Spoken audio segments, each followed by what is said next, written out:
Hotel রেস্টুরেন্টে যেভাবে করে মচমচে করে সিঙ্গারা বানিয়ে থাকে, আজ আপনাদেরকে সেম ভাবে বানিয়ে দেখাবো কিভাবে মচমচে করে এবং খুবই সুস্বাদু ভাবে এই সিঙ্গারাটা বানিয়ে থাকে। ভিডিওটা শেষ পর্যন্ত দেখবেন, তাহলে আপনিও শিখতে পারবেন। ফার্স্টে একটা বাটির ভিতরে এখানে হাফ কেজির মতো ময়দা নিয়ে নিলাম।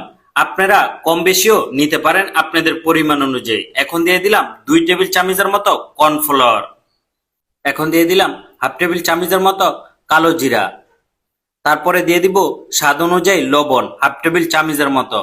এখন দিয়ে দিলাম সয়াবিন তেল, আর সয়াবিন তেলটা আপনারা অবশ্যই একটু বেশি দিবেন, আর এই খামিরে সয়াবিন তেলটা একটু বেশি দিতে হয়। তারপরে ময়দাটা ভালো করে মিক্স করে নেবেন। এখন অল্প একটু পানি দিয়ে দিলাম। আর অবশ্যই আপনারা যখন এই সিঙ্গারা খামির তৈরি করবেন, সিঙ্গারা খামির কিন্তু অল্প অল্প পানি দিয়ে তারপরে আপনারা তৈরি করার চেষ্টা করবেন। এমনকি খুবই শক্তভাবে আপনারা এই খামিরটা দিবেন, কারণ খামিরটা যত শক্ত হবে তত সিঙ্গারাটা একেবারে ক্রিস্পি টাইপের হবে, এমনকি মচমচে হবে আর কি। আমার খামিরটা দেওয়ার পরে কিছুক্ষণের জন্য আমি রেস্টে দিয়েছি। এখন আমি আলু কেটে নিব। আমার এখানে হাফ কেজি পরিমাণ আলু আছে। আলুগুলো এভাবে কিউব সাইজ করে কেটে নিয়েছি। তারপরে এই আলুর ভিতরে একটা গাজর দিয়ে দিলাম। গাজরটা অপশনাল, আপনারা চাইলে দিতে পারেন, নাও দিতে পারেন। গাজরটাও আমি খুবই সুন্দর করে কেটে নিচ্ছি। এখন একটা কড়াইয়ের ভিতরে সয়াবিন তেল দিয়ে দিলাম। তারপরে দিয়ে দিলাম এখানে পেঁয়াজ কুচি।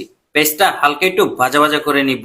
তারপরে এখন দিয়ে দিলাম এলাচ, দারচিনি, তেজপাতা। একেবারে 2-1টা করে দিবেন আপনারা। তারপরে পেস্টটা খুবই ভালো করে একটু ভাজা ভাজা করে নিব। এখন দিয়ে দিলাম 1 টেবিল চামচের মতো আদা রসুন পেস্ট। তারপরে দিয়ে দিলাম অল্প একটু পানি। এখন দিয়ে দিলাম হাফ চামচের মতো হলুদের গুঁড়া। তারপরে দিয়ে দিলাম হাফ চামচের মতো মরিচের গুঁড়া। এখন দিয়ে দিলাম অল্প একটু জিরার গুঁড়া। তারপরে দিয়ে দিব অল্প একটু ধনিয়ার গুঁড়া। এখন দিয়ে দিলাম স্বাদ অনুযায়ী লবণ। এখন দিয়ে দিলাম গরম মশলা। আপনারা যদি শাহী গরম মশলা নিতে চান, আমাদের শেফ কিচেন বিডি পেজে যোগাযোগ করতে পারেন, অথবা আমার ইনবক্সে যোগাযোগ করতে পারেন। তারপর অল্প একটু পানি দিয়ে এই মশলাটা খুবই ভালো করে কষায় নিচ্ছি। এখন এই আলুটা দিয়ে তারপরে অনেকক্ষণ ধরে কিন্তু আমি রান্না করে নিব। এখন দিয়ে দিলাম একেবারে অল্প করে মসুরের ডাল আর অল্প করে মুগ ডাল। এই ডালগুলো আমি আগের থেকে একটু ভিজিয়ে রেখেছিলাম।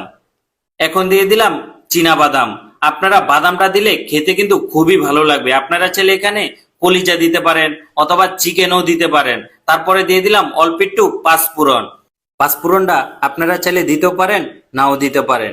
পাঁচফোড়নটা হলো অপশনাল, কারণ অনেকে পাঁচফোড়নটা বেশি একটা লাইক করেন না, সেজন্য বলছি। এখন দিয়ে দিলাম কাঁচা মরিচ। আপনারা চাইলে এখানে বোমে মরিচ কেটে দিতে পারেন, কারণ